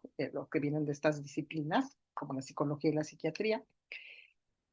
Pero lo que sí es importante considerar, y por eso es tan complejo este tema, es que efectivamente hay muchas historias de mujeres, y yo traté de señalarlo, quien vive violencia, ¿no? De la infancia, eh, tiene una serie de afectaciones tan graves que llevan a establecer muchas veces relaciones donde no se saben poner límites, ¿no? Donde se busca, ¿no? Se busca de alguna manera eh, tener esto que escuchamos mucho. Yo me salí de mi casa ¿no? Porque yo vivía violencia y entonces me fui con mi novio porque yo creí, ¿no? Pues que de esa manera yo iba a salir de ese ámbito. Y sucede que entonces pues esto no es así, me embarazo muy tempranamente, ¿no? Y entonces vuelvo, ¿no? A vivir esta violencia. El, Te encuentras en una vulnerabilidad tan fuerte cuando vives violencia en la infancia. O sea, eso nos cuesta mucho trabajo observarlo, ¿no? Eh, Hay una vulnerabilidad psíquica, una necesidad afectiva, una dificultad, hay una autoestima, esto que tú comentaste. El tema y es parte de este trauma complejo que ahora no he empezado a nombrar así, me parece súper interesante. La autopercepción de vergüenza, ¿sí? De que yo tuve algo malo, que tengo algo malo en mí por algo, ¿no? Por algo abusaron sexualmente, eso pasa muchísimo, y además porque el abusador sexual de niños y niñas utiliza además este tipo de estrategia, de decir es que tú eres especial, ¿no? Tú tienes algo que me llamó la atención. Entonces, hay toda una distorsión, ¿no? Del propio autoconcepto en donde hay esta sensación de no merecer también, o sea, que es muy, muy, muy compleja. Y pensemos que estamos hablando además de una situación individual, pero también social, de si estás además en un contexto de pobreza, de marginación, de desigualdad, donde además eres objeto también de estigmatización por pertenecer, por ejemplo, a un sector marginado, ¿no? Donde además puedes vivir este tipo de maltratos que se repiten y pierdes esa voz, ¿no? Entonces, no sé si me explique muy bien, pero al trabajar con mujeres víctimas de violencia de pareja, se requiere tener esta actitud abierta y empática y de no juzgar, porque hay que ir comprendiendo precisamente estas cuestiones que llevan a esta. Hay que tener además paciencia, porque aunque las mujeres estén en esa situación y una les pueda decir, y uno le ha pasado a lo mejor con una amiga, una persona cercana, es que yo veo que él te maltrata, ¿por qué no lo dejas? Mientras ella no quiera hacerlo, no lo va a hacer. Y además, el perpetrador le conviene que la mujer se pelee con toda su red social, ¿sí? Entonces, hay que tener esta paciencia, esta visión para posibilitar algo que comente, la apertura, para que se hable, para que sí, para que se exponga lo que ha vivido la persona y poder, ¿no? Trabajar en la particularidad de su propia historia de vida. Pero bueno, esa es una de las dificultades, creo yo. Y luego hay esas quejas de, no, pues es que son mujeres que luego regresan con él. Bueno, hay que comprender por qué, ¿no? ¿Por qué ocurre este tipo de situaciones? Espero haber dicho algo más o menos claro. No, Para. claro que sí, doctora. Y además creo que nos llama a una segunda reflexión en la que a veces en el trabajo con las instituciones de salud, ya sea a nivel toma de decisiones o a nivel operativo, a veces hacemos esta distancia, que al final también es un poco resultado del estigma de decir quienes lo viven están allá lejos y voy a atender a las mujeres que viven violencia. Y después, cuando vemos los datos, bueno, una de cada tres mujeres ha vivido violencia. Para empezar, en una reunión como esta, que podemos haber casi 100 mujeres, creo que aquí fácilmente podría haber muchas historias, pero bueno, volviendo a esta idea, esta separación de trabajar para quienes viven violencia nos hace también olvidar que dentro del sector salud, directivos, operativos y quienes están en contacto directo con mujeres pueden tener sus propias historias, lo cual pues le da una dimensión y problematiza las acciones y creo que nos ayuda un poco a entender por qué a veces habiendo políticas, normas, guías, lineamientos que sin duda siempre son perfectibles y han mejorado a lo largo del tiempo, por qué hay de repente algunas barreras un tanto invisibles para que eso que está tan bien dicho en una normativa se vuelva una realidad en la atención. Y a veces tenemos poca claridad respecto a que estas historias están presentes entre quienes buscan los servicios, pero también entre quienes están ahí, para otorgar los servicios y sin duda eso puede ser una barrera. Doctora, ¿y usted tendría una recomendación respecto a ello?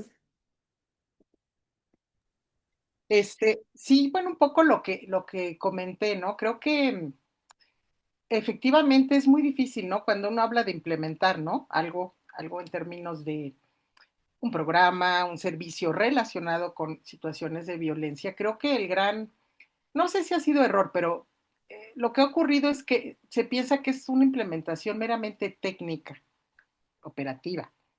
Y lo que hemos ido aprendiendo con el paso del tiempo es que esto requiere hacer un trabajo donde sí se permite un espacio para elaborar lo personal.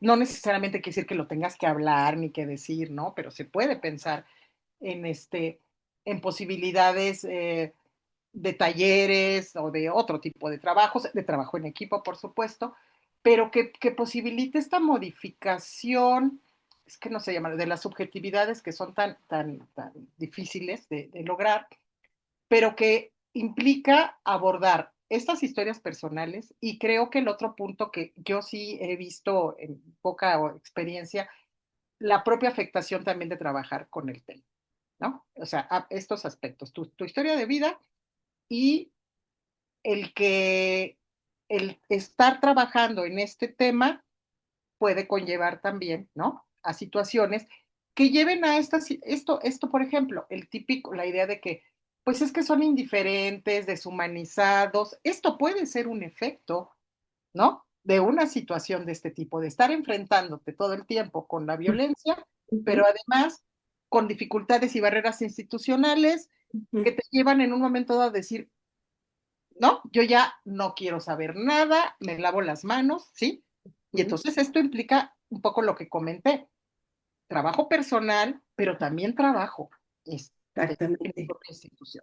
Y no tenemos tan desarrollada esta cultura del autocuidado, ¿no, doctora? Porque creo que usted ha mencionado la importancia de que haya una responsabilidad institucional en el cuidado del personal que trabaja estos temas, pero sin duda hay aspectos que la institución no va a hacer por nosotros.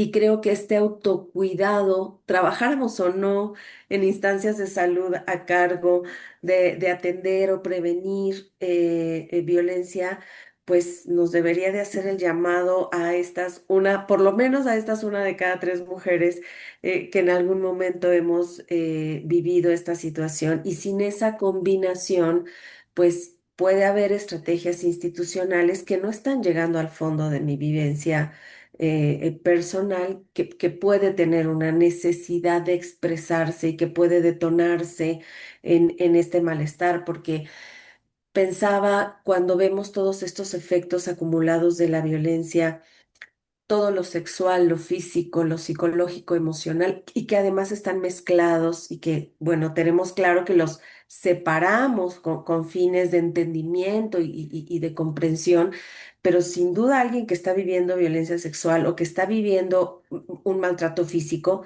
pues emocionalmente está desarrollándose una experiencia demoledora, diría yo, y una experiencia que va a dejar huella, doctora. Y entonces, quizá uno de mis últimos comentarios sería preguntarle cómo creo que usted nos ha dado pistas, no solo en esta presentación, sino a lo largo de su trabajo, pero invocar un poco el concepto de resiliencia, doctora, porque nos parece que esta capacidad, ¿no?, humana de llegar a trascender traumas profundos y sin embargo, a pesar de eso, encontrar fuerza, tener esperanza, ver hacia adelante, eh, pues sabemos que es una cualidad que afortunadamente se puede construir. No es que algunas personas nacieron resilientes y otras no, porque entonces sí, no habría futuro para la humanidad. Pero dado que la resiliencia se puede construir y que puede tener lugar aún en contextos tan desoladores como experiencias e historias de vida con violencia repetida, que nos parece, pues, que cada vez nos debería de ser más intolerable ser testigos de violencia sin poder intervenir. Bueno, si aún en esos contextos hay ejemplos de vida que nos muestran que las personas pueden llegar a ser resilientes teniendo todo ese contexto adverso frente a sí. Em, ¿Cómo cree usted, doctora Luciana, que se podría aportar a esa construcción de la resiliencia? Ay, fíjate, sí, qué bueno que lo mencionas, ¿no? Porque si no, con esta presentación queda así, ¿no? Como el sabor de boca de wow, ¿no? Todo está pésimo, ¿no? Pero en realidad es cierto, para la cantidad de violencia que vivimos los seres humanos, es muy interesante, ¿no? Que no veamos hasta incluso más afectaciones y veamos estos, pues sí, casos o grupos que no solo no presentan una afectación, sino que han aprendido, ¿sí? De sus propias experiencias, ¿no? Y entonces, efectivamente, hacen, por ejemplo, incluso un trabajo, no solo personal, sino colectivo, ¿no? Creo que algo que puede aportar, y suena muy, porque sí, yo también me quedo con la idea, sí, debe de haber cambios estructurales, institucionales, bueno, sí, pero, pero mientras tanto, ¿qué hacemos? una manera que creo que es bien importante de considerar que ayuda a construir esta sensación de agencia, de importancia que la persona, ¿no? Puede sentir, porque decíamos, estoy de acuerdo contigo, lo del víctima muchas veces, ¿no? Se discute, pero bueno, pensemos una persona que ha vivido estas situaciones y que tiende a sentirse devaluada, no escuchada, bla, bla. Una manera fundamental, y esa la podemos hacer todos, todas, es un poco lo que dije ahí, es construir un vínculo de respeto, de empatía, de escucha. Es una primera forma de aportar a que, ¿no? A que esa mujer, esa persona, sienta que vale la pena decir lo que quiere decir, decir lo que siente y no ocultarlo y no avergonzarse. Ese es algo que, fíjate, en la literatura de resiliencia es muy interesante. El factor de protección que más se menciona, por ejemplo, en temas de violencia y jóvenes también, ¿no? Factores de protección, es que el chico, la chica tenga o haya tenido un vínculo importante afectivo con alguien, ¿sí? En quien pudo confiar y en quien le escuchó y suena como al maestro con cariño, pero sí tienes que ver esa parte. O sea, el que una persona que nunca es escuchada y nunca es mirada, sea escuchada y mirada, Ujú, es un primer factor de construcción de resiliencia, porque ujú. esto posibilita también, ¿no? La apertura.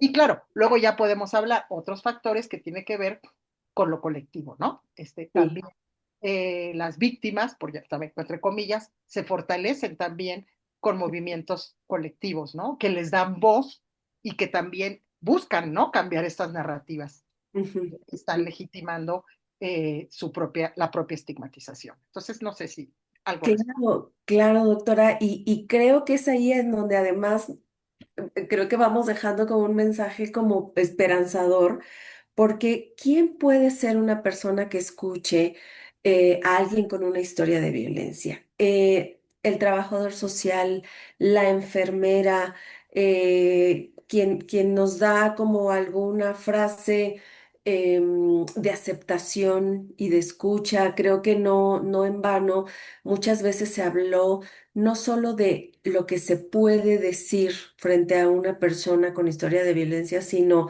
también aquello que está de más y sobra, lo que no tienes que decir, cuestionar, preguntar por qué no te fuiste, por qué no gritaste, por qué no pediste ayuda, que en sí misma es una pregunta ya revictimizante y culpabilizadora de la situación. Entonces, creo que eso nuevamente nos devuelve al lugar de privilegio que tiene el personal de salud frente a una persona con una historia de violencia, porque pueden construir un puente de maneras realmente muy sencillas. El abordaje en sí, un programa de atención a la violencia con todos los componentes, claro, creo que da para una estrategia, es una estrategia, pero sin embargo esos momentos de cercanía y de empatía, pues son sumamente importantes. Y lo que decía usted, la resiliencia tiene además una dimensión colectiva.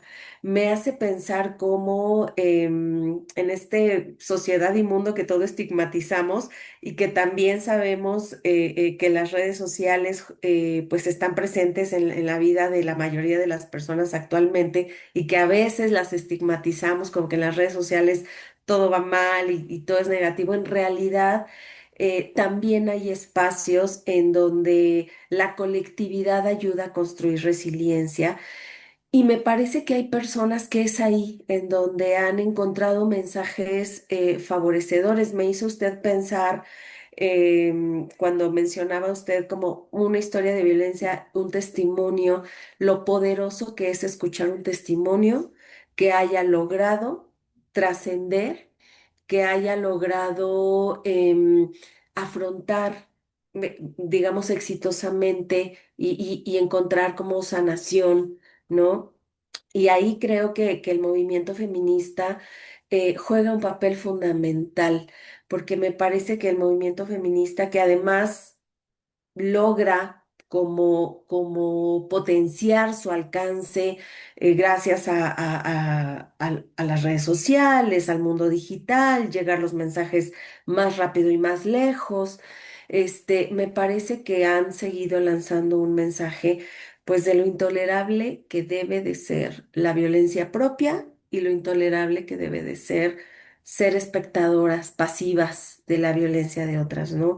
Hay esta historia muy, muy pública francesa de Gisèle Pelicot, que me parece que generó una frase inspiradora para todo mundo, ¿no? Que la vergüenza cambie de lado, que la persona, la víctima, deje de sentir pena y vergüenza. Quien debe de sentirlo es quien ejerce violencia.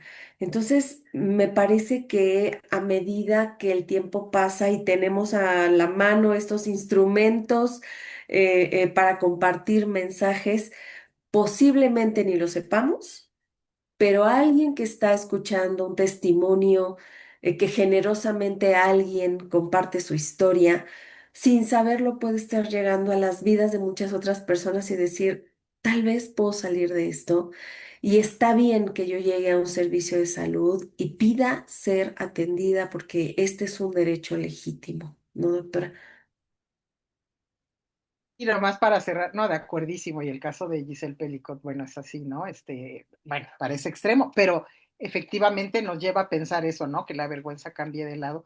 Y ya nada más, como tú dices, efectivamente, las redes sociales tampoco hay que demonizarlas porque se ha vuelto también un espacio y la virtualidad donde se han podido hacer muchísimas cosas, cambios en las mentalidades, esto que decíamos de las subjetividades y mentalidades que también tienen que ver con la literatura, con el cine, con estos casos, sí, porque hay varios libros, ¿no? Sabemos ahora, o películas muy, que han ido cambiando la manera de pensar.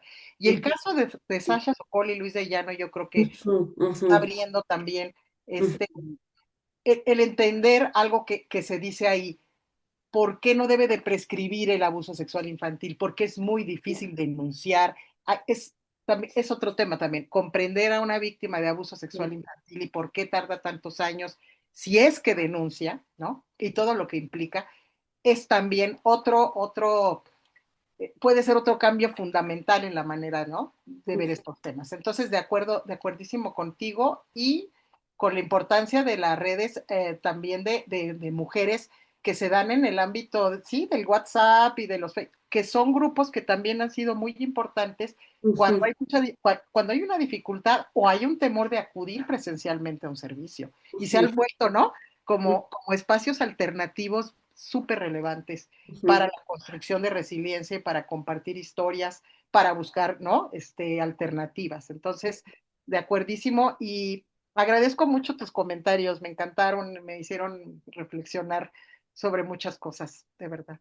No, gracias, gracias, doctora. Es usted una maestra para todas nosotras.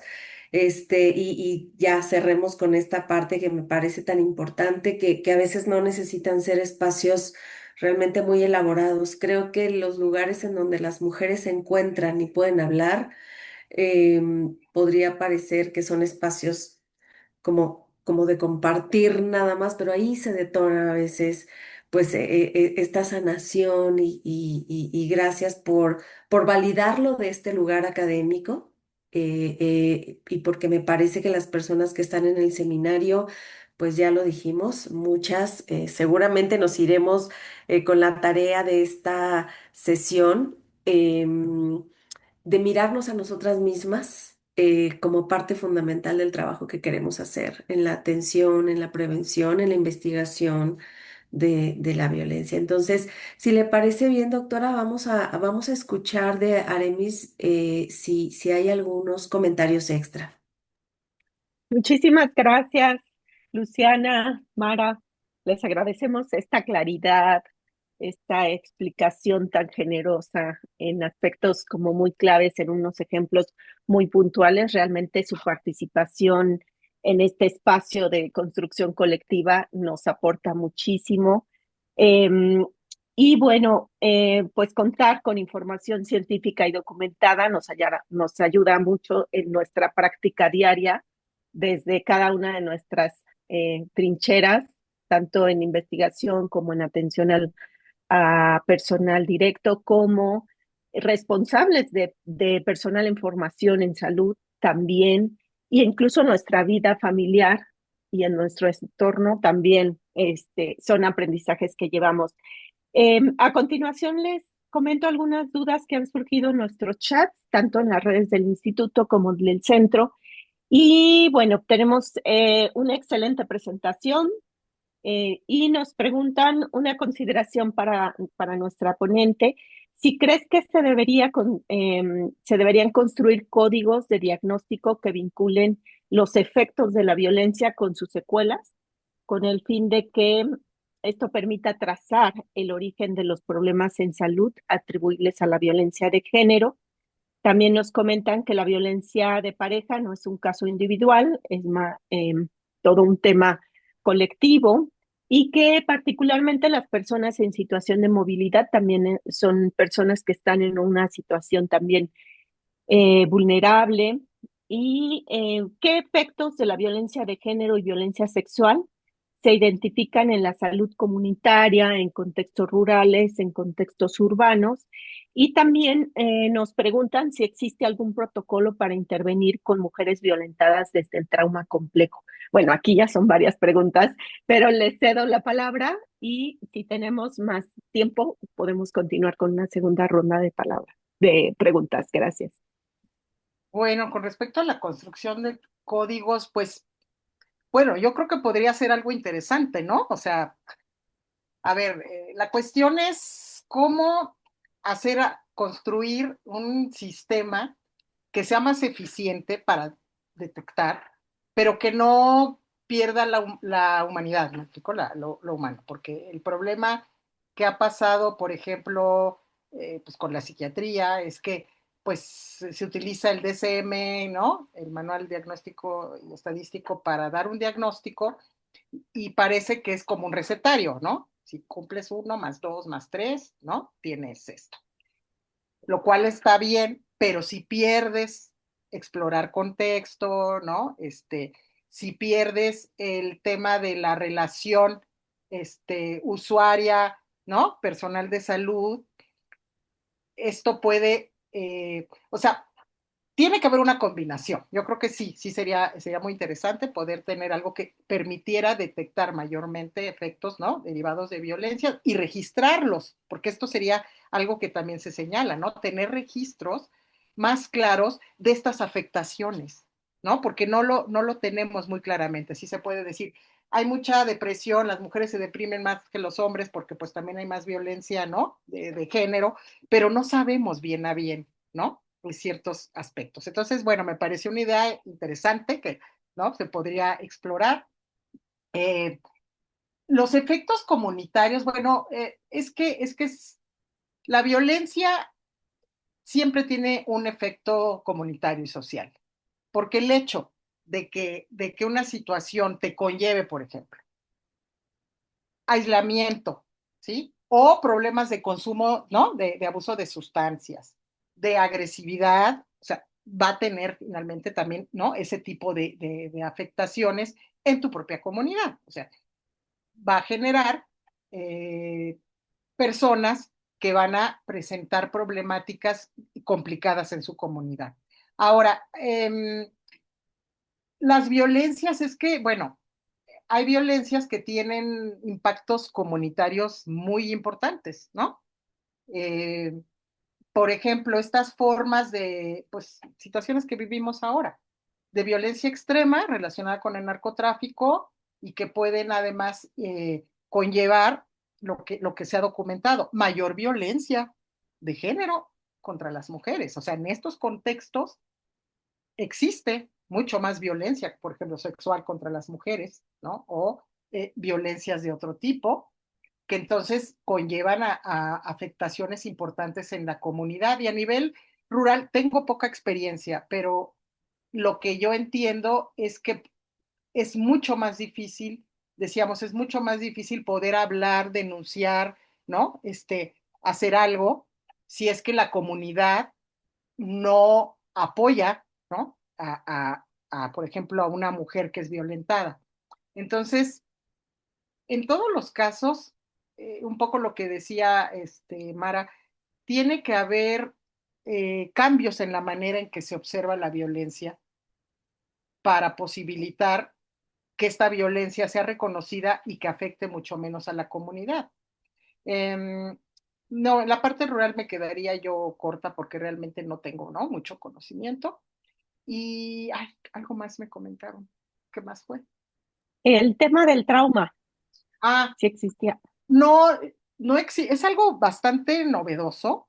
De hecho, está discutiendo también en la psiquiatría, pero se están empezando a desarrollar, sí, algunos instrumentos.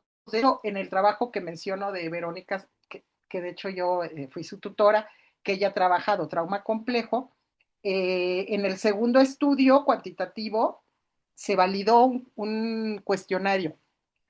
Es un tamizaje de trauma complejo que con todo gusto, si les interesa, se hizo la traducción, la adaptación y validación y funcionó bastante bien en estas mujeres con problemas psiquiátricos graves y es bastante fácil de aplicar. Entonces, esto sería más como una posibilidad de hacer tamizaje, ¿no? Para la detección.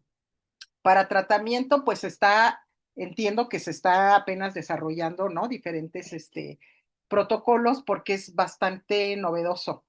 Aunque ya lo habían hablado hace como 30 años, como que no se había reconocido, ¿no? Que el trauma lo que hace es que modifica tu manera de ver el mundo, modifica tu persona, ¿no? Tus relaciones y entonces se convierte en algo que pareciera que es tu personalidad. Y no, son una serie de secuelas derivadas del trauma. Gracias. Bueno, 2 minutitos más para otro par de preguntas. Nos comentan a qué se le puede atribuir y cuál sería la opción para corregir los errores de maltrato en las instituciones, ya que en los casos de mujeres que sufren violencia, en muchas ocasiones son victimizadas cuando acuden a pedir apoyo. Y nos preguntan también si el informe Sombra es en todos los estados o son recomendaciones. Y me parece que esas dos serían las siguientes preguntas. En cuanto al informe Sombra, es un documento, ¿no?, que hace organizaciones de la sociedad civil, ¿no?, sobre todo el Observatorio de Feminicidio y otra red, y más otras organizaciones, eh, que están observando, digamos, las propias recomendaciones que se hacen al Estado mexicano, ¿no?, sobre temas relacionados con violencia, pero también con otros problemas vinculados y hacen un diagnóstico en general, ¿no? Diagnóstico en general de lo que consideran debería de mejorarse. Y eso pues lo presentan como un documento ante las propias Naciones Unidas, ¿no? Donde se hace la presentación del Estado mexicano, para decir, bueno, nosotros, es que luego dicen, es que el gobierno luego no ve esto y nosotros estamos viendo esto como organizaciones de sociedad civil. Entonces, se lo recomiendo leer porque, bueno, ¿no? Es una mirada diferente a la de las propias instituciones del Estado, ¿no? Eh, sí hace referencia específica, por ejemplo, en algunos casos, a diferencias o particularidades de ciertas entidades, ¿eh? Sí, viene, por ejemplo, si hay más feminicidios o más denuncias, en fin. La otra pregunta, ya me vine a echar rollo y se me olvidó la segunda, que es la de, ¿cuál era? Por no apuntarla. Sí, no, era el tema del personal de salud, de Ah, cómo cómo no revictimizar. Y bueno, aprovechando este espacio, una última pregunta, un último consejo también. Pedirles a ambas, nos comentan si podemos darles algún consejo a los hombres en cómo coadyuvar para disminuir la violencia de género. bueno, el personal, por ejemplo, en Procuración de Justicia se han hecho intentos de, ¿no? O sea, se hacen capacitaciones, se hace, ¿no?, todo trabajo, se ha tratado de hacer un trabajo importante para que no haya esta revictimización. Sin embargo, hay muchas dificultades porque hay cambios en las personas que dirigen los programas, hay cambios, ¿no? En los propios funcionarios. A veces las propias autoridades no están convencidas. Entonces eso, ¿no? Y dificultan, por ejemplo, al propio personal que se capacite, ¿no? Entonces, eh, hay esfuerzos y yo creo que hay que tratar de continuar haciéndolos, pero sí se requiere que haya realmente interés, ¿no? Y que se hagan programas que no se acaben. Tiene que ser algo constante, constante, constante, ¿no? Ese es uno de los temas y sabemos que eso pasa en salud muchas veces también, ¿no? Que se corte algún programa y, en fin. Entonces, así se pueden tener evaluaciones, ver qué funciona. Entonces, habría que trabajar en esa parte. No, los hombres muchísimo que tienen que hacer. Yo creo que ahora el propio feminismo, o una parte del feminismo, porque son los feminismos, ¿no? Se ha interesado también, ¿no? En este trabajo con hombres.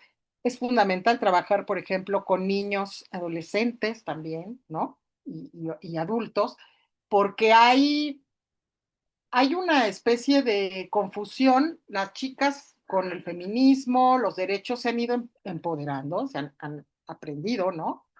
A, a resistir la violencia, a organizarse, y creo que los hombres se han quedado, ¿no? Como confundidos ante cuál es su papel ahora ante estas situaciones. Entonces, yo creo que los hombres pueden hacer muchísimo, de entrada reconociendo si ejercen violencia, también si la han padecido, porque es un tema que también se ha trabajado menos, y poder, yo creo que es muy importante, no solo que, digamos, escuchen a las mujeres, sino también organizarse con los propios hombres, ¿no? Y creo que es una parte fundamental que hace mucha falta todavía trabajar. No sé, Mara, qué pueda comentar al respecto. Sí, bueno, creo que da para otra sesión, doctora, todo el tema de las nuevas masculinidades. Y como bien dijo usted, en principio reconocer que históricamente han vivido en el privilegio de género y que ese privilegio de género se ha manifestado de manera diferente a lo largo del tiempo. Si bien hace años se veía en cosas tan cotidianas como el padre, el hombre, el hermano es el primero que come, el primero que tiene acceso, en fin. Eso se ha transformado y a lo mejor esos hábitos ya no son los hábitos familiares de hoy, pero ese privilegio de otras maneras persiste. Entonces me parece que reconocer eso, pues claro que es el primer paso. Y creo que dado que la masculinidad está tan basada en las ideas de valentía, de agresividad, en fin, pues saber que romper el esquema de la masculinidad tradicional y dañina también requiere valentía. Hay Por mucho ejemplo, estigma también, dis- claro. claro, distanciarse de narrativas cuando como hombre se escucha que se está denostando a una mujer, criticando a una mujer, violentando incluso verbalmente a una mujer, poner distancia y decir, eso es algo que yo no estoy de acuerdo y se necesita mucha valentía para hacer eso. Entonces, creo que ahí podrían hacer un primer intento. Y luego también reconocer que, como bien decía la doctora Luciana Aremis, las mujeres han avanzado mucho, el movimiento feminista lo ha dicho, lo ha señalado, pero mientras las mujeres están en procesos de empoderamiento, los hombres también tienen que renunciar a privilegios. Eso es una realidad. Así que creo que estructuralmente e institucionalmente, pues ya se toman medidas como estas medidas positivas que dan lugar al ejercicio de las mujeres, que si bien sabemos que el ser mujer no necesariamente nos da un pensamiento de equidad de género, por lo menos sí me parece que en lo simbólico y en lo concreto debemos de seguir trabajando, dando esos espacios. Y eso, si tuviera que decirlo como en esos pocos segundos, a lo mejor mi resumen sería usar la valentía para distanciarse de los modelos de masculinidad dañinos, porque al dañarse a las mujeres también se daña el mundo masculino. Ellos se privan de reconocer sus propias historias de violencia, ellos se privan de poder expresar sus emociones, sus sentimientos, y claro que todo eso que los hombres dejan ahí guardado, pues los acompaña en manifestaciones de mucha soledad y de agresión que buscan maneras de salir pues con comportamientos realmente nocivos para las mujeres, pero también para ellos mismos. Entonces, creo que reconocer eso pues nos deja el trabajo por delante también para los hombres. Muchísimas gracias. Les agradecemos profundamente a nuestra ponente Luciana, a nuestra comentarista Mara y a todas y todas nuestros asistentes por conectarse. También decirles que pues agradecemos profundamente su presencia y compromiso en estos espacios. Estamos pendientes de cualquier retroalimentación.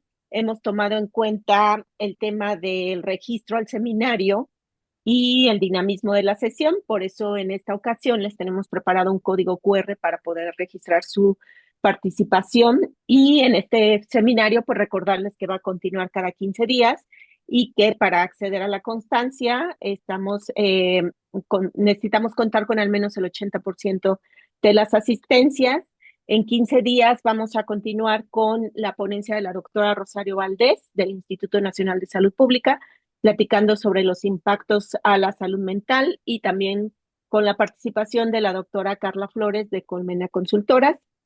También mencionarles, porque por ahí surgió en el chat el tema de dónde denunciar, entonces se pueden acercar desde CONAPRED, la Comisión Nacional de Derechos Humanos o algunos organismos estatales para denuncias sobre discriminación, negación de servicios, también otro tipo de demandas como civil o jurídica por daño moral, físico, a fiscalías, a ministerios públicos. También hemos compartido ya en nuestras redes el Directorio de Atención Especializada en Violencia de Género y Sexual y del Centro de Justicia para las Mujeres.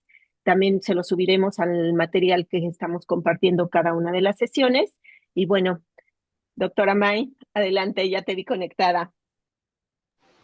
No, yo nada más estaba escuchándote, fue un placer y aprendimos muchísimo, creo que fue un espacio de reflexión lindísima, creo que estuvo muy bonito el diálogo también, o sea, toda la presentación y luego cerrar con el diálogo, esperamos que a todo el mundo, que todo el mundo lo haya disfrutado como nosotros.